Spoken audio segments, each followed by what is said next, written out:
한 발 더 깊이 있게 뉴스 속으로 시사인이 만드는 정치 라이브 김은지의 뉴스인 2월 6일 방송 시작합니다. 안녕하세요. 저는 시사인 김은지 기자고요. 첫 번째 코너 뉴스 리액션으로 시작하겠습니다. 매일 쏟아지는 뉴스에 어떻게 반응해야 될지 알려드리는 시간인데요. 이은기 기자 안녕하세요. 네, 오늘은 특별하게 새로운 리액터를 모셨습니다. 안녕하세요. 박성민 최고위원님. 네, 안녕하십니까. 네. 오랜만이네요. 여기. 네, 저희 원조 사실은 리액터라고 하실 수 있죠. 저희 지난주 예고해 드렸던 것처럼요. 원래 이 시간을 채워주시던 김준일 에디터가 개인 사정으로 일주일 잠깐 휴가를 가가지고는 급하고 귀하게 모셨습니다.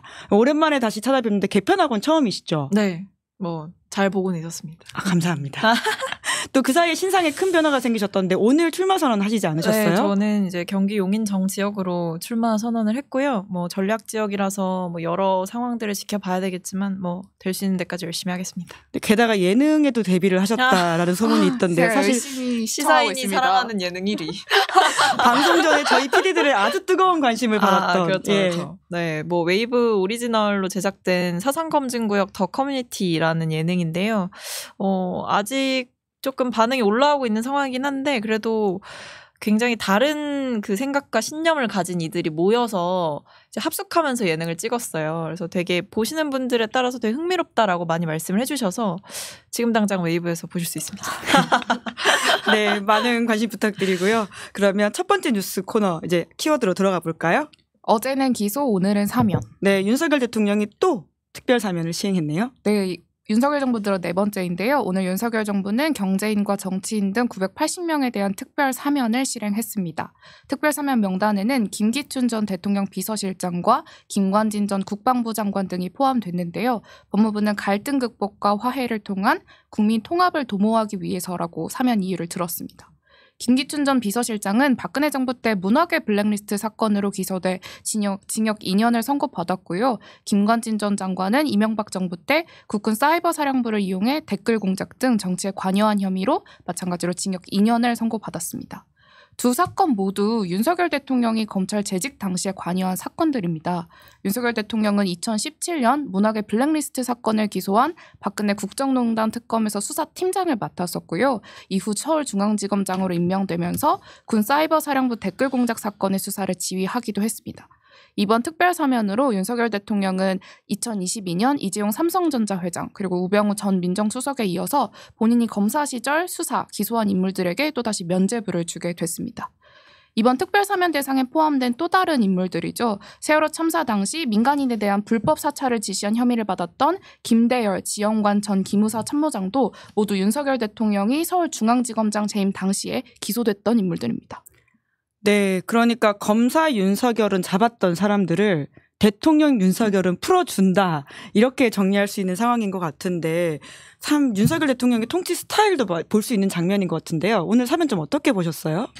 그러니까 거부권도 좀 습관적으로 쓰시고 이렇게 사면도 이해할 수 없는 방식으로 계속 이렇게 사면권을 활용하시는 것도 저는 좀 문제가 있다라고 봅니다. 근데 결국에 이게 다 총체적인 자기 부정 아닌가 싶어요. 결국 과거에 검사 윤석열이 그토록 강조했던 공정, 상식 그리고 권력자에 대한 저항 의지 이런 것들이 오감도 없고 어떤 핑계든 다 붙여서 자신의 배우자만큼은 꼭 지키겠다라는 의지도 보여주고 계시고 그 외에도 지금 이렇게 경제인 사면이라는 이야기를 늘 내세우지만 사실 뜯어보면 결국에 부패했던 사람들 본인이 잡아놓고 다시 풀어주는 거라서 국민들 입장에서는 이러려고 내가 이 사람 뽑았나 저는 이런 생각하실 거라고 봅니다.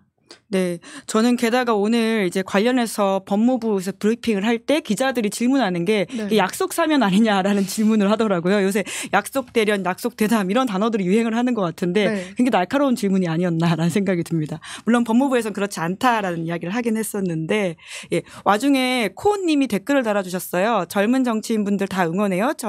젊기에 가질 수 있는 패기 있는 모습으로 정치하셨으면 좋겠어요. 화이팅이라고 하는 감사합니다. 응원도 있습니다. 네, 그럼 두 번째 뉴스 키워드도 좀 살펴봐야 될 것 같은데요. 이것 또한 윤석열 대통령이 검찰총장이던 때 사건이라고 볼 수 있습니다. 네, 이재용 1심 무죄. 네, 검찰총장 윤석열이라는 키워드가 떠오르는 사건인데요. 네, 어제 서울중앙지방법원은 이재용 삼성전자 회장의 경영권 승계 과정에 불법 행위가 없었다고 판단하면서 무죄를 선고했습니다. 그러니까 이번 사건은 윤석열 검찰총장 재임 당시에 검사이던 이복현 형 금감원 원장, 김영철 대검 반부패 1과장이 수사에 참여했고 또 수사지휘 라인에서 한동훈 비상대책위원장이 관여했던 사건인데요. 이재용 회장과 함께 기소됐던 최지성 전 삼성그룹 미래전략실 실장, 장충기 전 차장 등 나머지 피고인 13명 모두 무죄 판결을 받았습니다. 네. 게다가 한동훈 위원장은 오늘 이제 관련된 입장을 물어보니까 자기가 기소한 사건은 아니다. 네. 이렇게 이야기를 하더라고요. 양승태 이제 1심 무죄가 나왔을 때는 대법원 수사 의뢰에 의해서 했다라는 네. 것과는 또 약간 결이 다른 말이 아닌가라는 생각을 했는데 이재용 1심 무죄는 또 어떻게 좀 보셨어요? 일단은 한동훈 비대위원장의 반응이 좀 황당하다 이런 생각이 들고요. 뭐 본인이 뭐 기소하지 않았다라는 걸 물어본 게 아니잖아요. 지금 이 상황에 대해서 여당의 대표격인 비대위원장으로서 어떤 상황 인식을 가지고 있느냐, 그리고 과거 검찰에 몸담았던 사람으로서 이런 검찰의 행태가 부끄럽지 않느냐라는 되게 많은 걸 내포한 질문이었던 거거든요. 너무 초등학생 약간 1차원적으로 대답하신 것 같아요. 아니, 누가 그거 물어봤냐고요. 이제 기소하지 않은 건 그분들도 다 알고 물어보셨을 거예요. 다만 이 상황에 대해서 좀 따끔하게 지적할 생각은 없느냐, 이걸 물어본 건데 그 답을 회피하는 걸 보면서 역시 좀 예민하고 불리한 문제에 대해서는 한동훈식으로 좀 피해가는 것 같다 이런 생각이 있었고요. 1심 무죄가 난 것에 대해서는 사실 아무리 뜯어봐도 좀 잘 납득이 되지 않는 판결이에요. 저는. 왜냐하면 이게 뭐 예를 들면 사실 이 이재용 회장이 받고 있던 혐의 중에 하나가 박근혜 전 대통령과 최서원 씨에게 뇌물을 준 혐의가 있었고 그건 결국에 그게 유죄가 나왔던 이유가 결국에는 이 사안들과 다 연결이 되는 거잖아요. 승계 작업을 봐주게 하기 위해서 뇌물을 제공했고 그 혐의가 인정이 되면서 유죄 판단을 받았던 건데 오히려 그 뿌리가 되는 사안에 대해서 지금 무죄다 이렇게 얘기를 하는 게 일반 국민들의 상식에서 사실 납득하기가 어렵죠. 심지어 이거는 약간 보고서 문건도 있었던 건데 내부 문건도. 근데 그게 그냥 통상적인 경영과 관계된 보고서다라고 봤던 것도 저는 좀 이해가 되지 않고 그런 면에서 이게 여러 얘기가 나오는 것 같은데 일단 뭐 재판부에 대한 비판은 물론이고 그 이면에는 과연 검찰이 좀 이 사안에 대해서 끝까지 집요하게 문제 제기하고 유죄를 받아내고 싶었던 만큼의 역량과 의지가 있었느냐 이 지적이 나올 수밖에 없는 것 같아요. 네, 아마 이제 한동훈 위원장한테 했던 기자들의 질문이 이제 이 사건을 기소까지도 담당했다라는 오해를 가지고 좀 했던 베이스가 있다 보니까 그런 반박을 했던 것 같은데요. 근데 기본적으로는 박성민 최고위원의 지적이 맞죠. 전반에 대한 질문도 사실 포함되어 있는 부분들이 있는데 사실 이 사건은 정확하게 기소를 했던 건 지금 금감원장인 또 이복현 원장이라고 할 수 있는 그것도 짚어볼 만한 사안인 것 같습니다. 네, 그럼 세 번째 뉴스 키워드로 가볼까요? 네, 민주당 공천 잡음. 네, 오늘 민주당 공관위가 1차 경선 및 단수 공천 지역 발표했죠. 네, 오늘 더불어민주당 공천관리위원회가 경선과 당수 공천 지역 36곳을 발표했습니다. 경선 지역은 23곳, 단수 공천 지역은 13곳인데요. 이 중 민주당 현역 의원 지역구는 총 15곳이고요. 현역 의원 지역구 중에서는 단수 지역으로 배정된 곳은 없습니다. 이명박 공관위원장은 오늘 공천 결과를 발표하기 전에 꽤나 단호한 목소리로 세 가지를 당부했습니다. 1차 명단에 들어가 있지 않은 선배 정치인은 후배를 위해 길 터줄 수 있도록 책임 있는 결정을 해달라. 두 번째는 본의 아니게 윤석열 검찰 정권 탄생의 원인을 제공한 분 역시 책임 있는 자세를 보여주길 바란다. 발표에 포함되지 않은 후보들은 약속한 대로 승복하길 바란다였는데요. 이 두 번째 사안에 관해서 기자들의 질문이 나왔는데 그러니까 말한 그대로 이해해달라라고 이명박 공관위원장이 답변했고요. 오늘 발표된 36곳 중에 민주당 좀 우세 지역이라고 할 수 있는 수도권과 호남 지역에선 예비 후보자들이 모두 경선을 치릅니다. 그러니까 상대적으로 민주당이 열세인 대구 경북과 부산 경남은 주로 당수 공천 지역으로 결정됐는데요. 열세 지역 후보자들이 선거운동을 빠르게 시작할 수 있도록 좀 일찌감치 공천을 확정하겠다는 전략으로 보입니다. 네, 오늘 출마 선언하셨기 때문에 더욱더 기가 쫑긋하는 뉴스가 아니실까 싶긴 한데요. 사실 이명박 공관위원장의 말은 생각보다 좀 세다라는 생각은 들어요. 본의 아니게 윤석열 검찰 정권 탄생의 원인 제공한 분 역시 책임 있는 자세를 보여주길 바란다. 뿐만 아니라 이제 1차 명단에 들어가 있지 않은 선배 정치인은 후배를 위해 길터줄 수 있도록 책임 있는 결정해달라. 요 워딩 어떻게 좀 보시나요? 약간 좀 일종의 정리할 시간을 준다 이런 느낌으로 들리긴 하는데 사실 선거를 준비하는 후보자들 입장에서는 아마 되게 좀 청천벽력 같은 말이지 않을까라는 생각이 들어요. 사실 아마 지금 선거를 준비하고 있는 이제 민주당의 많은 사람들은 단수공천까지도 기대를 안 할 가능성이 좀 높았어요. 왜냐하면 워낙 사람이 많고 나오고자 하는 사람은 너무 많으니까 경선이라도 붙여주겠지. 경선만 붙여주면 어떻게든 해보겠다. 이렇게 생각하는 후보자들이 되게 많거든요. 실제로. 근데 이제 이렇게 뭔가 시그널이 알아서 정리해라라는 느낌으로 나오게 되면 약간 설 지나고 뭔가 무언의 움직임이 시작되지 않을까라는 걱정도 아마 후보자들 입장에서는 엄청 하게 될 수밖에 없는 상황인 것 같습니다. 네. 네. 실제로 하위 20%한테는 나중에 이제 설 연휴 즈음에 네. 끝나고 전화를 돌린다라고 하는 거죠. 그리고 그것도 그래서 늘 제가 느끼는 게 그런 하위 20% 이런 명단 같은 것들이 이제 소위 말해 이제 가짜 뉴스처럼 막 돌아다녀요. 밭으로 막 돌아다니고 막 이름이 5명이 바뀌었다가 다음 날은 10명이 바뀌어 있고 막 이런 식으로 있는데 되게 그게 민감하거든요. 왜냐하면 그걸 뭔가 본인의 선거운동에 활용하는 아름아름 활용하는 사람도 있고 또 그걸 보면서 뭔가 출마지를 막 타진하려고 하는 사람도 계시고 그러니까 여러 되게 복잡한 거라서 일단 철통보안 유지하자. 그런데 이제 이걸 통보하는 시기도 되게 중요한데 늦어지는 이유는 어쨌든 이게 조금이라도 빨리 뭔가 얘기를 하게 되면 신당으로 가는 사람들이 생겨날까 봐. 그래서 결국에 설 전에 뭔가 이탈자가 더 생기고 신당이 더 힘을 받는 모양새로 가게 되면 당의 이 전체적인 총선 국면에 되게 좋지 않다라는 판단을 지금 내부적으로 하고 있는 것 같습니다. 실제로 이제 그 질문을 좀 이제 이은기 기자한테 하려고 했었는데요. 네. 정말 당 상황이 탈당에 가장 좀 곤두서 있는 것이죠. 네, 오늘 공관위 관계자는 좀 이견이 없는 지역부터 먼저 공천 결과를 발표했다라고 저한테 설명해 줬는데요. 그러니까 설 전까지는 공관위 회의가 따로 없고 연휴 직후에도 추가 발표는 없다고 합니다. 그러니까 탈당 우려에 대한 관한 질문도 나왔거든요. 근데 이명박 공관위원장은 그러니까 면접 당시에 이렇게 후보자들한테 탈락하더라도 당의 승리를 위해 헌신하겠냐라고 모두에게 질문을 했고 모두 다 그러겠다고 맹세를 했다고 합니다. 그래서 좀 이렇게 탈당 우려를 불식하는 답변을 했는데요. 하위 20% 명단과 관련해서도 그 명단을 볼 수 있는 사람은 공관위원장 본인밖에 없다는 점을 좀 재차 강조했습니다. 그러니까 또 당내에서는 이 공천을 두고 친문계와 친명계 갈등이 확산하진 않을지 좀 우려 섞인 시선으로 지켜보는 모양새입니다. 그러니까 비명계 현역 의원 지역구의 친명계 인사의 자객 출마가 좀 이어지는 가운데 원외 인사들을 중심으로 노영민, 임종석 전 비서실장처럼 그러니까 문재인 정부 출신 청와대 인사들에 대한 불출마, 험지 출마 요구가 나오는데요. 어제 임종석 전 비서실장은 그러니까 지금 와서 어디 가라고 하는 건 불가능하다라고 하면서 그러니까 서울 중구 성동갑의 출마 의사를 재확인했습니다. 그러니까 2월 4일에 문재인 전 대통령이 이재명 대표를 만났는데요. 여기서 문재인 전 대통령이 그러니까 공천을 두고 이렇게 계파 갈등 양상이 벌어지는 걸 두고 우리는 명문 정당이다. 이재명 대표의 명, 문재인 대통령의 문을 따와서 그러니까 총선쯤에서 친문 친명을 나누는 프레임이 있는데 우리는 하나다라고 언급했습니다. 그러니까 한편 또 어제 민주당 공천 심사에 불복해서 또 한 명의 탈당자가 나오기도 했는데요. 그러니까 안희정 성폭력 사건 당시에 피해자를 도와서 법정 증언에 나섰던 신용우 전 충남지사 비서가 그러니까 후보자 검증을 신청했지만 2달째 그러니까 적격 통보도 부적격 통보도 그리고 아무런 설명도 받지 못했다고 하면서 그러니까 민주당에서 평가받지 않겠다라고 하면서 탈당을 선언했습니다. 네, 이제 특히나 임종석 전 실장의 이제 메시지에 굉장히 많은 관심이 가 있는 상황인데 오늘은 또 이제 윤석열 정부 탄생의 책임에 대해서는 이제 우리 모두의 아픔이다라는 식의 말을 또 하기도 했더라고요.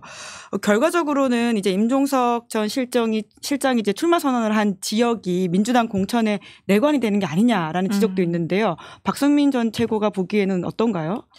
예민한 부분이죠. 그러니까 당에서는 어떤 생각을 하고 있는지까지는 제가 구체적으로 모르겠는데 최근에 흐름을 보면 어쨌든 임종석 실장을 공격하는 일련의 흐름은 좀 생긴 것 같아요. 저는 그게 매우 우려스럽다는 말씀을 먼저 드리고요. 그러니까 이게 친문 대 친명 약간 이런 구도로 총선을 치르게 되면 답이 없어요. 그거는 거의 지자는 거예요. 특히 지금 아직 본 선거를 뛰기도 전부터 벌써 이렇게 어떻게 보면 스피커 파워가 큰 임종석 실장을 마치 뭔가 윤석열 검찰총장을 탄생시킨 뭔가 그런 인물처럼 원인 제공자인 것처럼 몰아가는 분위기도 저는 옳지 않다고 보고 뭔가 문재인 정부 때 사람들을 두고 윤석열 대통령을 당신들이 만들었지 않냐라는 식으로 얘기하는 것도 옳지 못하다고 봐요. 솔직히 아주 양심에 손을 얹고 모두가 생각해봐야 할 게 그때 당시에 대통령께서 그러니까 문재인 대통령께서 윤석열 그 당시 검사를 이제 총장으로 임명하셨을 때 모두가 굉장히 잘한 인사라고 칭찬을 하기도 했었고 정치인들 과거 발언 찾아보면 지금 공격하시는 분들도 과거에는 환영한다, 뭐 같이 잘해보자 이런 거 다 올리셨을 법하거든요. 그 정도로 우호적인 분위기였단 말이죠. 근데 이제 와서 문재인 정부에서 요직을 했다라는 이유만으로 약간 그분들이 윤석열 대통령이 잘못된 사람이라는 걸 알면서도 추천했다 이런 식으로 가는 건 저는 약간 일종의 음모론이라고 봐요. 그리고 이제 와서 그 얘기를 하는 게 도대체 어떤 의도를 가지고 하는 것이냐. 저는 오히려 뭔가 문재인 정부 인사들을 찍어서 공격하는 분들께는 그 지금 하시는 말씀들은 사실 근거도 좀 빈약하고 선거 승리 전략에 있어서 아무런 도움이 되지 않는 이야기다. 그렇게 해서 문재인 정부 사람들 찍어내면 뭐 할 건데요? 저는 그것도 여쭤보고 싶어요. 네, 그러면서 뭐 전략 면에서 저는 전혀 하등 효과가 없는 얘기들이다. 길어질 이유가 없다. 이 논쟁은 좀 그렇게 생각합니다. 네, 그렇다면 좀 눈여겨보는 지역구는 어디세요? 본인 지역군 빼고 말씀하셔야 됩니다. 격전지가 될 막 이러면서 용인정 막 이러다. 아니 저는 사실 뭐 원래는 약간 용산 쪽도 좀 눈여겨봐야 된다라는 생각은 하고 있었어요. 아무래도 상징성이 있잖아요. 그러니까 청와대를 안 쓰고 물론 쓰긴 하지만 어쨌든 이제 용산에서 이제 원래 목적에 맞지 않게 쓰고 있다. 영빈관을 이제 쓰고 계시긴 하지만 어쨌든 용산에서 대통령실을 이제 쓰게 되고 나서는 용산이 마치 윤석열 대통령의 상징성 같은 곳이 됐고 그리고 뭐 이태원 참사 이런 일도 사실 가슴 아프지만 있었던 만큼 약간 그 정권 심판의 전략적 지역으로 용산이 좀 떠오를 가능성이 있다. 그 좀 주목을 하고 있고 또 하나는 그 서대문 갑을 개인적으로 좀 주목하고 있어요. 왜냐하면 이제 서대문 갑이 청년 전략 지역으로 선정될 것이다라는 언론 보도도 있었고 실제로 거기에 대해서 뭐 방식은 어떨지 모르나 청년 전략지로 열릴 가능성이 되게 높다라는 게 지금 좀 공공연하거든요. 그러면서 청년 후보들을 그 지역에서 어떻게 좀 경합을 시킬 것이냐 저는 그런 부분도 동료 청년 정치인으로서 되게 궁금해하는 지점입니다. 네, 용산은 지금 현역 의원이 권영세 전 장관이고 국민의힘 소속이죠. 그리고 서대문갑 같은 경우에는 불출마를 선언한 우상호 민주당 의원이 있는 곳입니다. 이은기 기자는 어제 이제 국민의힘 이제 관련해서 공천으로는 이제 용산 똑같이 이야기했었는데요. 통하셨네요. 네. 민주당 지역으로도 네, 저도 서대문갑 이야기하려고 했었거든요. 통하셨네요. 그 정도로 뜨거운 곳이다. 네, 제가 출퇴근하면서 후보자들 좀 마주하는 곳이기도 하고요. 서대문갑 지역구가. 그러니까 말씀하신 것처럼 저도 청년들을 좀 전략 공천할 거라는 이야기들을 많이 들어서 그러니까 누가 올지 궁금해하고 있는데 그러니까 서대문갑 선거를 좀 이수진 비례의원이 좀 일찍부터 준비를 하다가 윤영찬 의원 지역구로 갔잖아요. 그리고 원래 서대문갑에 좀 준비를 해오는 인사들이 떠난 모양새이기도 해서 그리고 서대문갑 자체가 좀 20년 동안 두 후보가 의원을 번갈아 가면서 이성원 지금 구청장과 우상호 의원 그렇게 당선됐던 곳이기도 해서 좀 이 지역구에 20년 만에 어떤 새로운 사람이 올지가 좀 관심사인 것 같습니다. 그런데 박승민 전 최고위원님 민주당 청년 지금 기준이 몇 살이에요? 만 45세. 아, 네, 알겠습니다. 갑자기 궁금해져가지고. 말하면 숙연해지는 기준이긴 합니다. 네. 알겠습니다. 사실 뭐 국민의힘도 크게 다르진 않을 거다라는 생각이 드는데 잠깐의 이제 의문을 해소하면서 마지막 키워드 간단하게 보도록 하겠습니다. 진행을 매우 잘하시는데. 감사합니다. 준연동형 유지되신 준위성정당? 네, 사실 말이 좀 어렵죠. 준위성정당이라는 게 사실상 위성정당을 의미하는 말인 것 같긴 한데요. 여튼 어제 이재명 대표의 발표 이후에 이제 야권발로 비례연합신당 창당도 좀 본격화되고 있다라고 하네요. 네, 이재명 대표가 어제 준연동형제 유지를 결정했지 않습니까? 그 대신 민주개혁 선거 대연합을 구축하겠다고 하면서 야권발 비례연합신당 창당을 공식화했습니다. 그러니까 국민의힘의 위성정당인 국민의 미래에 맞서서 그러니까 범야권 진영을 묶는 연합신당을 내세우겠다는 이야기인데요. 이재명 대표는 결국 준위성정당을 창당하게 된 점을 사과드린다라고 하면서 고개를 숙이기도 했습니다. 그러니까 오늘 열린 민주당 의원총회에서 좀 이것과 관련해서 후속 논의가 이어졌는데요. 민주당 의원들은 만장일치로 지도부 결정에 동의했고 통합비례정당을 빠른 시일 내에 만들겠다고 했습니다. 그래서 지금 이제 남는 질문은 그러니까 이 통합비례정당에 그러니까 원내 다른 소수정당까지냐 아니면 제3지대 정당까지냐 아니면 뭐 송영길 조국신당까지냐 이렇게 어느 정당까지 함께 할 것인가라는 질문이 남았는데요. 그러니까 의원들한테 전화해서 물어보니까 좀 제각기 생각이 다르긴 합니다. 그래서 홍익표 원내대표는 그러니까 21대 총선 당시에는 그러니까 더불어시민당이 민주당을 중심으로 꾸려졌던 것과 달리 그러니까 이번에는 주요 정당들이 좀 함께하는 방식으로 꾸리겠다라고 했고요. 아직까지는 특정해서 누가 들어온다거나 뭐 배제한다거나 이런 건 정해진 바 없다고 이야기했습니다. 네, 결국 가장 관심 가지는 것은 이제 비례연합 정당 47석 중에서 민주당 그리고 국민의힘을 제외한 제3의 정당들은 얼마나 역할을 가져갈까라는 건데요. 뭐 물론 이제 아까 말씀하신 뭐 이렇게 다른 비례연합 정당이 있으니까 지금 우리가 소위 말하는 제3지대는 얼마나 여기서 좀 바람을 일으킬 거라고 박성민 전 최고위원님은 좀 전망하세요? 글쎄요. 근데 저는 이게 원래는 제3지대가 되게 좀 단합되는 모습을 많이 보여주고 있었다고 생각을 했는데 요즘 보면 거의 총선을 마치 좀 4파전? 5파전으로 치를 수도 있겠다라는 생각이 들 정도로 그 안에서 분열이 되게 가속화되고 있는 것 같아요.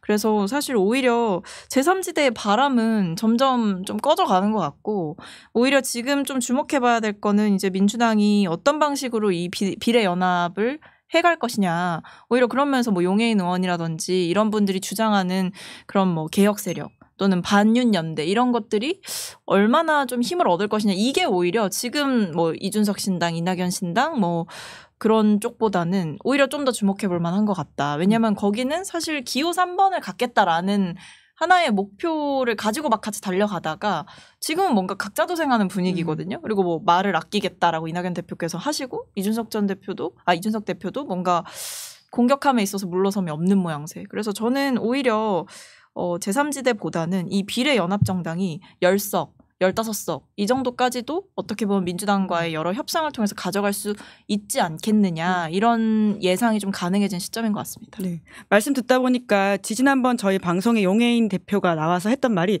진짜 제3지대는 우리다라는 이야기를 했었거든요.